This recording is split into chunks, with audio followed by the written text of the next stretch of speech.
lagi ngapain, Pak? Oh, ini kami sedang menyambung alpukat. Bukan, bener. Orang tadi kamu bilangnya jeruk. Alpukat, ini alpukat kita namanya. Oh, ngomong-ngomong kok banyak banget jeruk, Pak?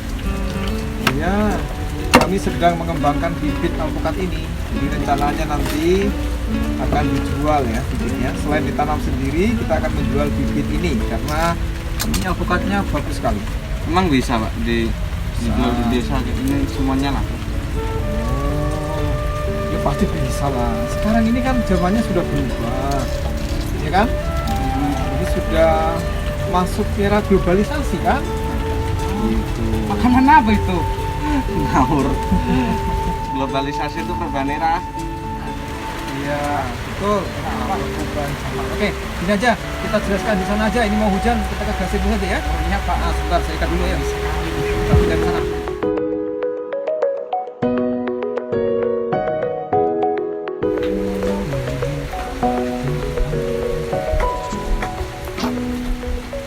Oke, Pak.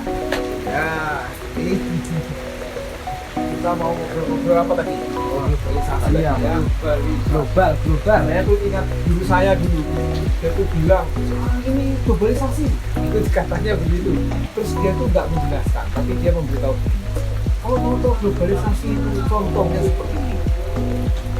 Dulu orang ini kirim surat untuk memberi kabar kepada orang lain di satu pulau, itu perlu waktu yang sangat lama, bisa beberapa hari, bisa berminggu bahkan berbulan-bulan baru dibaca suratnya. Balasnya sama, tapi bisa berapa hari, bisa berminggu bahkan berbulan-bulan. Tapi sekarang perhatikan coba, globalisasi ini sudah begitu apa ya? Sudah terjadi ya, begitu nyata. Jarak yang panjang, yang lama itu sekarang sudah teratasi. Semuanya sudah seperti menyatu. Ya, jadi mengglobal, ya, mendunia. Surat itu sekarang kita nggak pernah pakai lagi kayaknya. Mungkin kalian tidak mengenal namanya perangko lagi sekarang, ya kan? Nah, coba sekarang kalau kalian mau memberi kabar sekarang ini pakai WhatsApp misalnya, ya kan? Ya, langsung chat atau telepon langsung nyambung. Bahkan bisa lihat gambarnya, pakai video langsung, video call, ngobrol seperti berada berhadapan. Padahal orang yang kita ajak bicara dengan dunia yang lain. Nah, inilah salah satu contoh globalisasi. Yang jauh menjadi dekat, yang dulu sulit sekarang menjadi mudah, yang sepertinya tidak bisa kita jangkau, wah sekarang ada di depan mata. Hanya tinggal klik, semua informasi di dunia ini kita bisa mengetahui di waktu yang sama. Jadi ini kira-kira gambaran tentang globalisasi. Oh, alah. Oh, jadi itu bukan makanan atau minuman tuh, Pak? Oh, lain lagi. Kalian mau minum? Perlu minuman? Ya, di kebun ini kita nggak ada minum, tapi gampang. Saya bisa dulu ya. Bisa dulu, kan globalisasi. Saya coba pesan minuman. Mau minum apa? Coca-Cola ya? Oke, sudah di order ya, tunggu sebentar. Jadi pesanan kita akan datang, kita tidak harus pergi kemana-mana, tinggal Ini sih. mari. Loh, bisa ya? Ini ada Minuman. Oh, ya dari pesanan. paket ya. Makasih Pak ya. Ya. Oke. Banyak. Ya, ini sudah dibayar. Bayar tapi ya. Jadi ini ya Pak, apa? Globalisasi tentang globalisasi. Iya. Ini dampak positifnya lah. Semua yang sulit jadi mudah kan. Kayak tadi bayar nggak harus ngeluarin uang. Bayar tidak harus mengeluarkan uang cash. Kita bisa langsung transfer, bisa langsung bayar pakai aplikasi-aplikasi yang ada. Sangat mudah. Yang penting ada internet. Semua bisa kita lakukan. Oh, kalau bisa secepat ini, Pak, pasti kan ada dampak negatifnya juga, Pak? Negatif sama positif.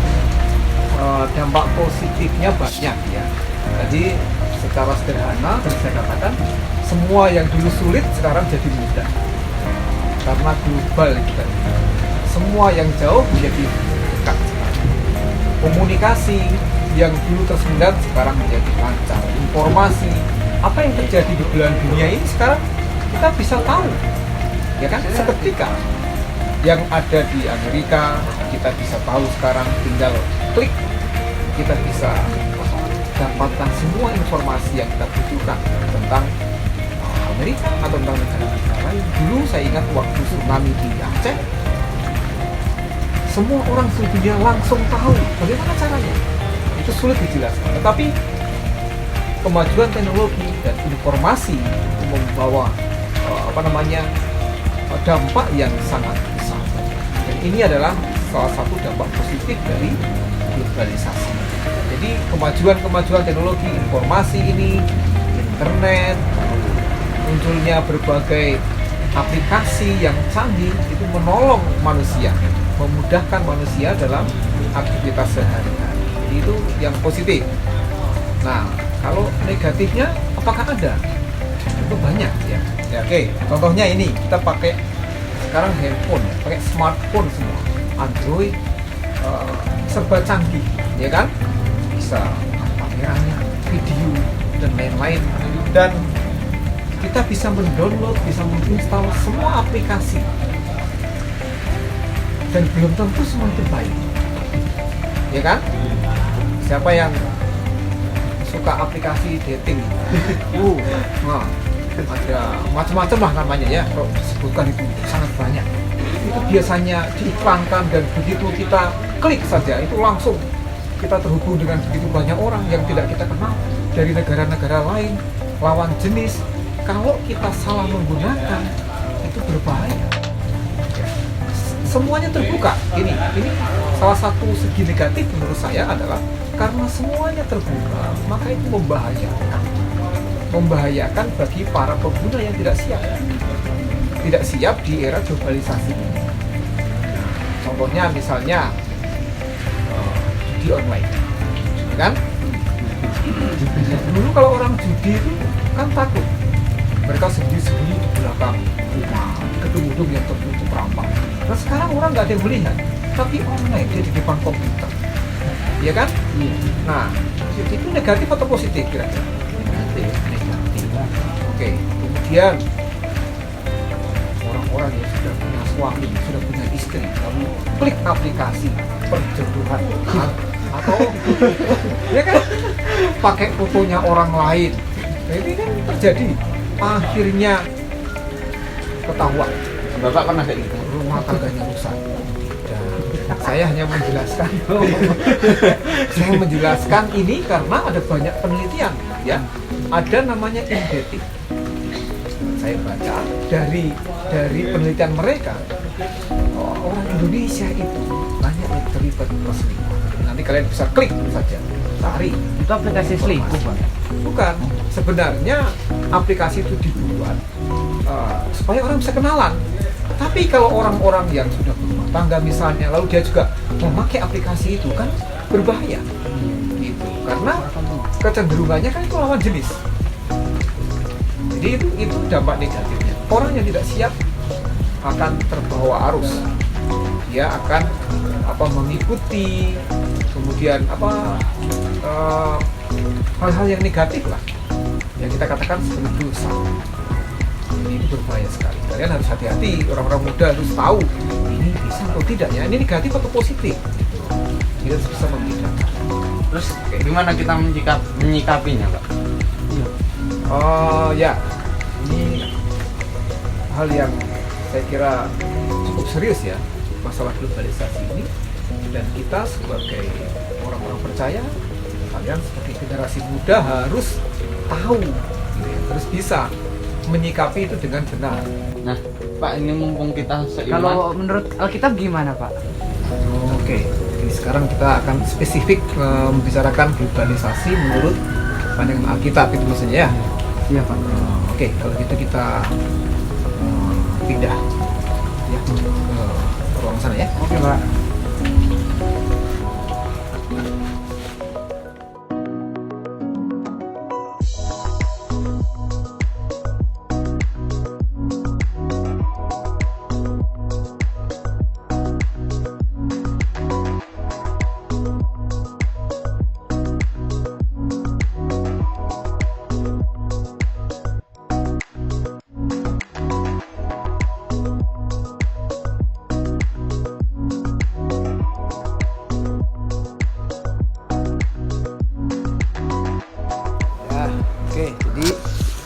tadi kamu tanya bagaimana menurut Alkitab, Iya. ya kan? Globalisasi. Oke, kita lihat firman Tuhan saja ya, supaya tidak salah. Jadi kita lebih baik baca Alkitabnya.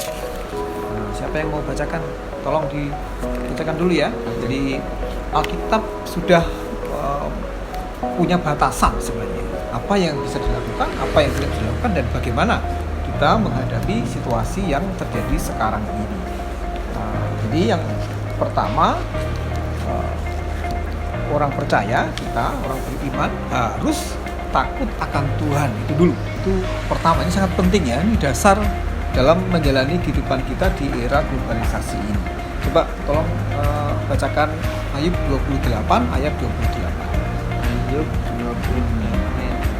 Lalu Roma 12 ayat 2. Ini ya Pak, Ayub 28 ayat 28 Ya.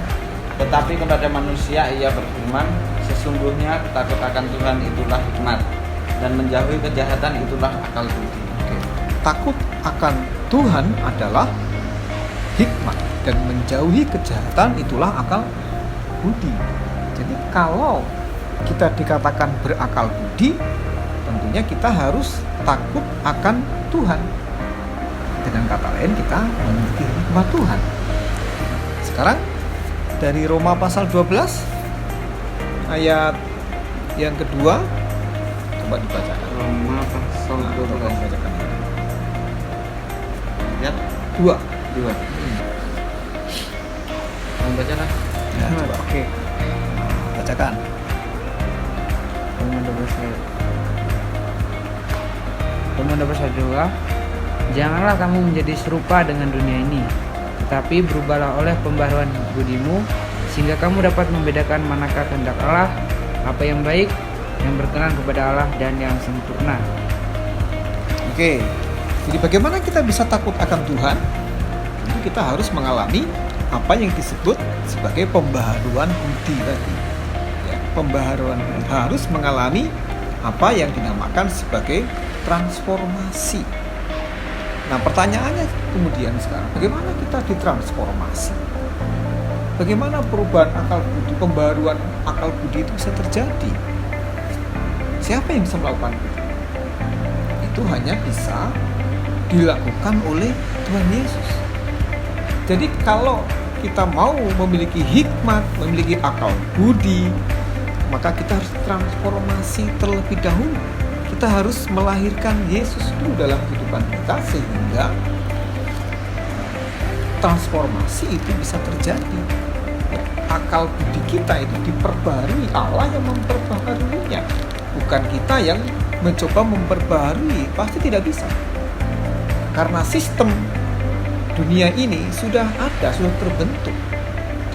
Apalagi di era globalisasi ini, dikatakan janganlah kamu menjadi serupa dengan dunia ini.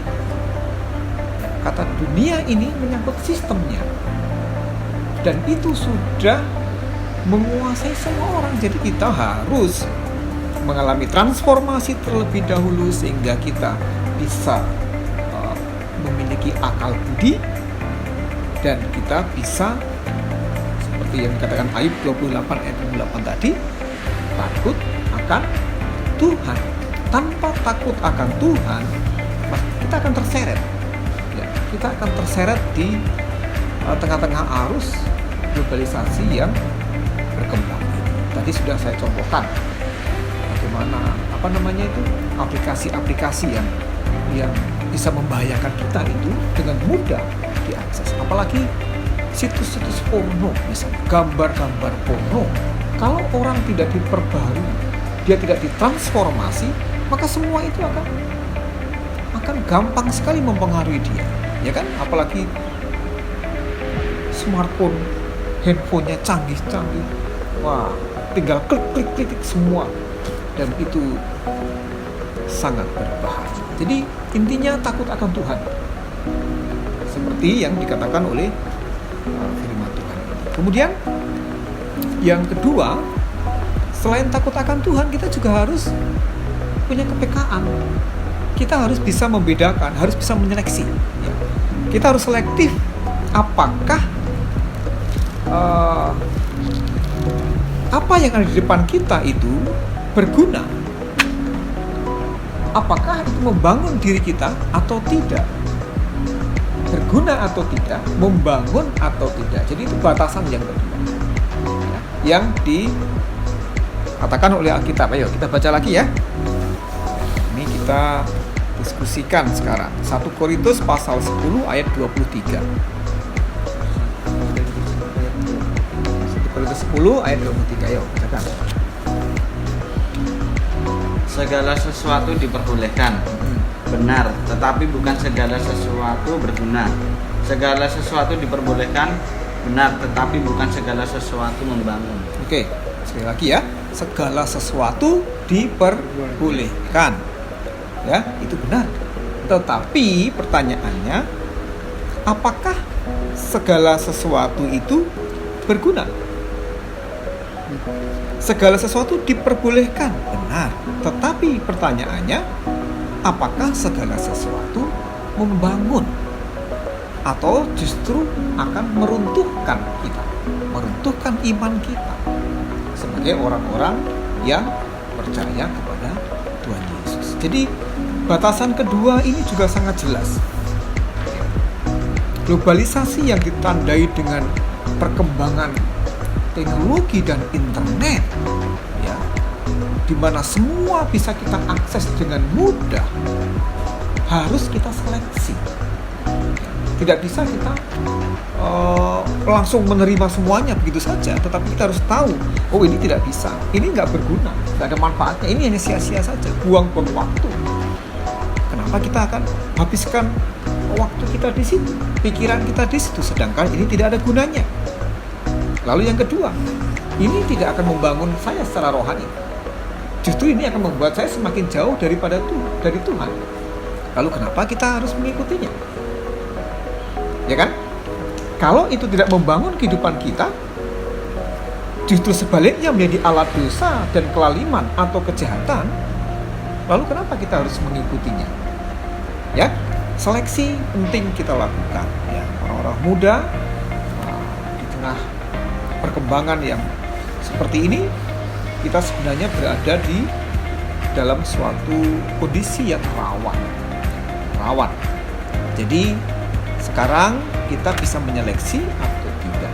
Tapi kalau yang pertama tadi sudah kita miliki, takut akan Tuhan, kita ditransformasi oleh Yesus Kristus sendiri, akal budi kita diperbaharui, maka saya yakin kita bisa menyeleksi. Ini bisa, ini berguna. Oh ini nggak berguna, tidak membangun, ini merusak. Ya, ini membuat orang akan terikat dosa.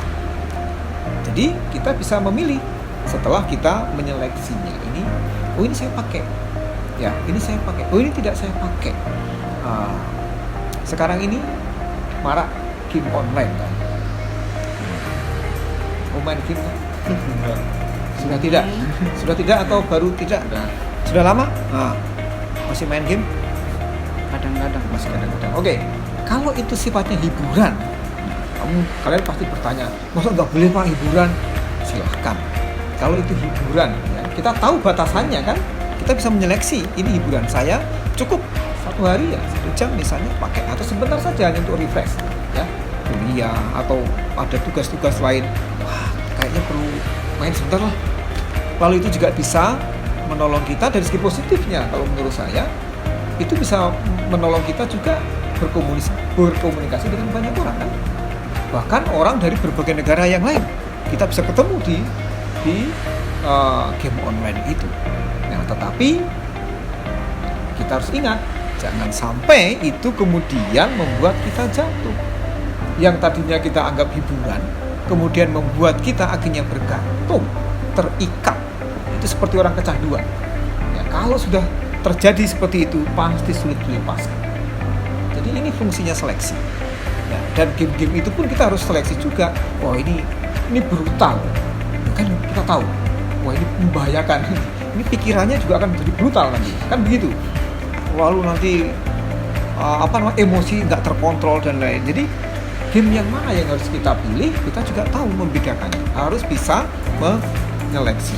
Lalu kemudian yang ketiga, ya, yang menjadi batasan atau awasan Alkitab bagi kita di era globalisasi ini, apakah dengan menggunakan semua fasilitas, semua yang canggih-canggih di era globalisasi ini, kita melakukan semuanya dalam nama Tuhan atau tidak? Jadi itu pertimbangan yang ketiga, ya. Alkitab mengatakan di dalam Kolose pasal 3 ayat 17, ya. Saya bacakan ya. Dan segala sesuatu yang kamu lakukan dengan perkataan atau perbuatan, lakukanlah semuanya itu dalam nama Tuhan Yesus, sambil mengucap syukur oleh Dia kepada Allah Bapa kita. Nah, sekarang pertanyaannya, kalau kita menggunakan kemajuan teknologi, kemajuan internet, ya, semua yang mudah itu, tetapi semua yang kita akses, semua yang kita pakai itu, kita tahu tidak memuliakan Tuhan, apakah kita akan terus memakainya?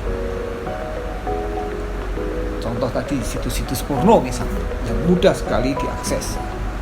Lalu game-game online yang tidak sesuai dengan karakter bangsa kita atau dengan etika Kristiani. Apakah itu akan kita pakai? Apakah kita bisa memakai hal-hal yang buruk itu, menggunakan itu, melakukan itu dalam nama Tuhan Yesus? Pasti tidak bisa, kan? Pasti tidak bisa. Kalau kita mengerjakan segala sesuatu, kalau kita mengucapkan segala sesuatu, kita melakukan segala sesuatu dalam nama Tuhan Yesus, pasti kita tidak akan melakukan hal-hal yang mengarah kepada dosa atau kejahatan. Jadi batasannya saya kira itu jelas, sangat jelas. Yang pertama tadi, bahwa kita harus takut akan Tuhan. Itu yang pertama. Dengan cara mengalami pembaharuan akal budi. Kemudian yang kedua, kita harus selektif. Kita harus bertanya, ini berguna atau tidak? Ini membangun atau tidak? Kalau tidak membangun, tidak berguna, jangan diikuti, jangan dipakai. Lalu yang ketiga, kita katakan lakukan segala sesuatu dalam nama Tuhan, entah perkataan atau perbuatan kita. Nah, pertanyaannya, apakah dengan menggunakan semua yang ada di era globalisasi ini kita melakukan dalam nama Tuhan, bisa melakukan dalam nama Tuhan atau tidak? Oke, jadi nanti kalian berdua atau teman-teman lain kalau misalnya ada pertanyaan ya berkaitan dengan diskusi kita hari ini, globalisasi masih jelas dampaknya negatif, positif, atau bagaimana cara mengatasi, bagaimana sikap yang benar, silakan datang ya, kita bisa diskusi lagi. Kalau mau sambil santai di kebun bisa, atau ya langsung ke sini, ini ruang belajar saya, kita bisa belajar sama-sama di sini ya. Iya, Pak. Oke, saya kira cukup begitu ya. Iya. Ya, Tuhan Yesus memberkati. Terima kasih untuk kunjungannya. Ya udah Pak, kami pulang dulu. Terima kasih. Oke. Ya. Sama. Ya. Hati-hati ya.